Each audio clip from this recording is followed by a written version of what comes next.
Kemudian beliau ini juga kecerdasan intelektual sudah tidak diragukan lagi bagi siswa SMA karena umumnya siswa SMA memiliki tingkat kecerdasan yang tinggi dalam segala hal, termasuk pemahaman tentang informasi teknologi atau IT.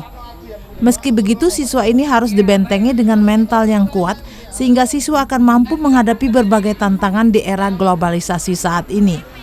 Terlebih di usia sekolah yang genap 22 tahun, Kepala SMA Plus Negeri 17 Palembang, Parmin berpendapat.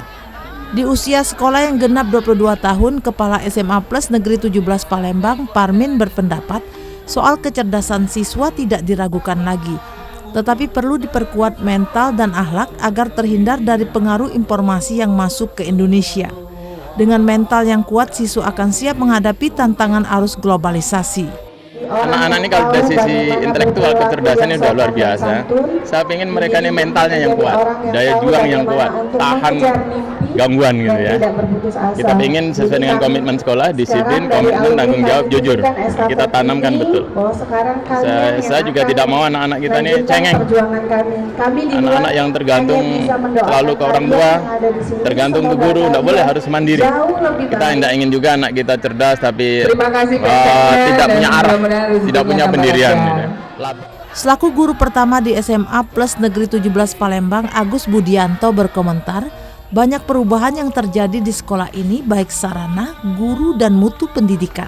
Meskipun sekarang banyak guru yang bergabung, tetapi tetap memiliki visi dan misi yang sama. Jujur, tanggung jawab, mandiri, dan berkualitas. ada kepemimpinan yang baru nih Pak Parmin, memang ada peningkatan signifikan. Bahkan ada 6 laboratorium yang bisa dioperasikan komputernya gitu. Dan kemajuan-kemajuan lain bidang transportasi. Tetapi untuk membanggakan prestasinya tetap konsisten terjaga.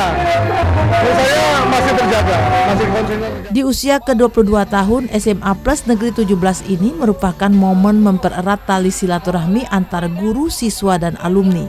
Tim Liputan TVRI Sumatera Selatan melaporkan.